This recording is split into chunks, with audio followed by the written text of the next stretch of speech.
தேமுதிக நிறுவன தலைவர் விஜயகாந்தின் உடல்நிலையில் பின்னடைவு ஏற்பட்டதாக தற்போது தகவல் வெளியாகியிருக்கிறது.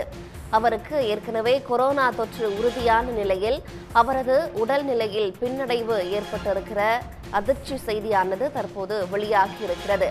விஜயகாந்த் உடல்நிலை தொடர்பாக சற்று நேரத்தில் மருத்துவ அறிக்கை வெளியிட மியாட் மருத்துவமனை தயார் நிலையில் இருக்கிறது. விஜயகாந்த் சிகிச்சை பெற்று வரும் மியாட் மருத்துவமனையின் வளாகத்தில் போலீசார் குவிக்கப்பட்ட நிலையில் அங்கு பரபரப்பான சூழல் நிலவி வருகிறது. சளி மற்றும் இருமல் காரணமாக நேற்று முன்தினம் மருத்துவமனையில் அனுமதிக்கப்பட்டு அவருக்கு தீவிர சிகிச்சை அளிக்கப்பட்டு வந்த நிலையில் அவருக்கு கொரோனா தொற்று இருப்பதும் வெளியானது. இந்நிலையில் அவருக்கு சிகிச்சை அளிப்பதில் சிரமம் ஏற்பட்டிருப்பதாகவும் அவரது உடல்நிலை பின்னடைவு ஏற்பட்டிருப்பதாகவும் தற்போது தகவல் வெளியாகியிருக்கிறது. ஏற்கனவே அவருக்கு உடல் உபாதைகள் இருந்த சூழலில் அவருக்கு கொரோனா தொடர்பான சிகிச்சை அளிப்பதில் சவால் இருப்பதாகவும் மருத்துவர்கள் குறிப்பிட்ட நிலையில் தற்போது மியாட் மருத்துவமனை வளாகத்தில் போலீசார் குவிக்கப்பட்டிருக்கிறார்கள். மேலதிக விவரங்களுடன் செய்தியாளர் அன்புச்செல்வன் இணைகிறார். அன்புச்செல்வன், தற்போது தேமுதிக நிறுவன தலைவர் விஜயகாந்தின் உடல்நிலையில் பின்னடைவு ஏற்பட்டிருப்பதாக செய்திகள் வெளியாகி இருக்கின்றன.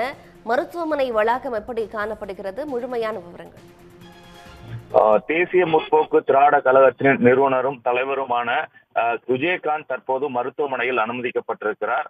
தனியார் மருத்துவமனையில் அனுமதிக்கப்பட்ட அவருடைய உடல்நிலை குறித்து கட்சியினுடைய அதிகாரப்பூர்வமான செய்திக்குறிப்பு என்பது வெளியிடப்பட்டிருந்தது. அதில் மருத்துவ பரிசோதனையில் கேப்டன் கொரோனா தொற்று உறுதி செய்யப்பட்டிருப்பதாகவும் மூச்சு விடுவதில் சிரமம் இருப்பதன் காரணமாக வெண்டிலேட்டர் சிகிச்சை கொடுக்கப்படுகிறது என்று அதிகாரப்பூர்வமாக கட்சி சார்பாகவே அவருடைய உடல்நிலை குறித்த அறிவிப்பு என்பது வெளியாயிருந்தது. மருத்துவமனையில் அனுமதிக்கப்பட்டதற்கு பின்பாக மருத்துவ அறிக்கை என்பது பொதுவாக எவ்வாறான சிகிச்சை அளிக்கப்பட்டுக் கொண்டிருக்கிறது, அவருடைய உடல்நிலை எவ்வாறு இருக்கிறது என்பது குறித்தெல்லாம் ஒரு மருத்துவ அறிக்கை வெளியிடப்படும். அது இன்னும் சற்று நேரத்துக்குள்ளாக வெளியிட வாய்ப்பு இருப்பதாகவே இங்க இருக்கக்கூடிய மருத்துவமனை வளாகத்தில் இருக்கக்கூடிய தகவல்கள் கிடைக்கப்பட்டிருக்கிறது. இருந்தாலும் இதற்கு முன்பாக கடந்த 18ஆம் தேதி அவருக்கு மூச்சு திணறல் ஏற்பட்டு மியாட் மருத்துவமனையில் அனுமதிக்கப்பட்டதற்கு பின்பு தொடர் சிகிச்சைக்கு பின்பாகத்தான் அவர் இல்லம் திரும்பியிருந்தார். அதைத் தொடர்ந்து கட்சியினுடைய பொதுக்குழு கூட்டத்தில் கூட கலந்து கொண்டு பல்வேறு நிகழ்வு கலந்து கொண்டிருந்தார். அப்போது புகைப்படங்கள் வெளியிடப்பட்டிருந்தன. பல்வேறு விதமான தகவல்கள் மாறாக சமூக வலைதளங்களில் பரவி கொண்டிருக்கிறது. அதுபோன்று எதுவுமே இல்லை என்று பிரேமலதா அவர்களும் கூட முற்றிலுமாக மறுப்பு தெரிவித்து தொடர்ந்து ஊடகங்களுக்கான செய்தி குறிப்புகளையும் கூட வெளியிடப்பட்டுக் கொண்டிருந்தது. இந்த நிலையில் தான் அவருக்கு கொரோனா தொற்று உறுதி செய்யப்பட்டிருப்பதால் தற்போது வெண்டிலேட்டரில் வைக்கப்பட்டு மூச்சு திணறல் என்பது ஏற்பட்டிருப்பதாக அவர்களுடைய கட்சியினுடைய அதிகாரப்பூர்வ தகவல் தெரிவிக்கப்பட்டிருந்தது.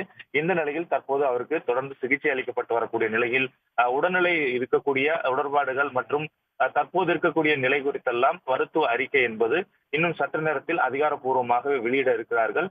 இருந்தாலும் மருத்துவ பகுதியை பொறுத்தவரை பலத்த போலீஸ் பாதுகாப்பு என்பது போடப்பட்டிருக்கிறது. ஏனென்றால் அவருடைய உடல்நிலை தொடர்ந்து பின்னடைவு ஏற்பட்டுக் கொண்டிருக்கக்கூடிய நிலையில் பல்வேறு விதமான தகவல்கள் வதந்திகள் பரவி கொண்டிருக்கின்றன. இருந்தாலும் உரிய பாதுகாப்பு ஏற்பாடுகள் செய்யப்பட வேண்டும் என்ற அடிப்படையில் மருத்துவ வளாகத்தில் போலீஸ் பாதுகாப்பு என்பதும் பலப்படுத்தப்பட்டிருக்கிறது. அவருக்கு தொடர்ந்து சிகிச்சை அளிக்கப்பட்டு வரக்கூடிய நிலையில் உடல்நிலை குறித்த மருத்துவ அறிக்கை இன்னும் அதிகாரப்பூர்வமாக சற்று நேரத்தில் வரவும் இருக்கிறது. அன்புச்செல்வன், இன்னும் சற்று நேரத்தில் அதிகாரப்பூர்வமான மருத்துவ அறிக்கை வெளியாக இருக்கிற சூழல்ல அவருக்கு ஏற்கனவே இணை நோய்கள் இருக்கு, சிறுநீரகம், இதயம் தொடர்பான பிரச்சனைகள் இருக்கிற சூழல்ல தற்போதைய நிலையில அவருக்கு சிகிச்சை அளிப்பதில் என்ன விதமான சவால்களை மருத்துவர்கள் சந்திச்சு வராங்க? கண்டிப்பாக. ஏனென்றால் கடந்த ஜூலை மாதத்திலிருந்து அவர் வீட்டிலேயே ஓய்வு எடுக்க தொடங்கியிருந்தார். ஏனென்றால் அவருக்கு அறுவை சிகிச்சை என்பது சிறுநீரக அறுவை சிகிச்சை செய்யப்பட்டிருந்தது. அவ்வப்போது மருத்துவ பரிசோதனைக்கும் சென்று கொண்டிருந்தார். இந்த நிலையில் தான் கடந்த ஜூலை மாதத்திலிருந்து நீரிழிவு பிரச்சனைகள், வலது காலில் இருக்கக்கூடிய விரல் ரத்த ஓட்டம் பாதிக்கப்பட்டிருந்தது. அதனால் அந்த விரல் என்பது அகற்றப்பட்டிருக்கக்கூடிய சூழலும் கூட அவர் உடல்நிலையில் காணப்பட்டன. இதன் காரணமாக மருத்துவ ஓய்வில் இருந்து கொண்டிருந்த நிலையில் தான் பருவமழையால் அவ்வப்போது இருமல், காய்ச்சல், சளி தொந்தரவும் கூட ஏற்பட்டுக் கொண்டிருக்கக்கூடிய சூழ்நிலையில் தான் கடந்த 18ஆம் தேதி அவர் மருத்துவமனையில் அனுமதிக்கப்பட்டு தொடர்ந்து சிகிச்சை அளிக்கப்பட்டிருந்தது. தீவிர சிகிச்சை பிரிவிலும் அவர் இருந்திருந்தால், ஏனென்றால் அப்போதே அவருக்கு சுவாசிப்பதில் சிரமம் இருந்து கொண்டிருந்தது. இதன் காரணமாகவே செயற்கை சுவாசம் அளிக்கப்பட்டு தொடர்ந்து மருத்துவ கண்காணிப்பில் இருந்த நிலையில் தான் அவருக்கு நுரையீரல் உட்பட பல்வேறு துறை சார்ந்த மருத்துவர்கள் தொடர்ந்து தீவிர சிகிச்சை அளித்ததன் காரணமாக உடல்நிலையில் முன்னேற்றம் ஏற்பட்டு தான் இல்லம் திரும்பியிருந்தார். இருந்தாலும் தற்போது கொரோனா தொற்று என்பது அவருக்கு இருக்கக்கூடிய உடல் உபாதைகளுக்கு ஒரு பாதிப்பை பெரிய அளவில் ஏற்படுத்தக்கூடிய ஒரு சூழல் இருப்பதன் காரணமாகவே முற்றிலுமாக அவருக்கு மூச்சு திணறல் அதிகமாக இருக்கிறது. அதன் காரணமாக வெண்டிலேட்டரில் வைக்கப்பட்டு தொடர் சிகிச்சை என்பது அளிக்கப்பட்டிருப்பதாகவே மருத்துவ வட்டாரத்தில் தகவல் தெரிவிக்கப்பட்டிருக்கின்றன.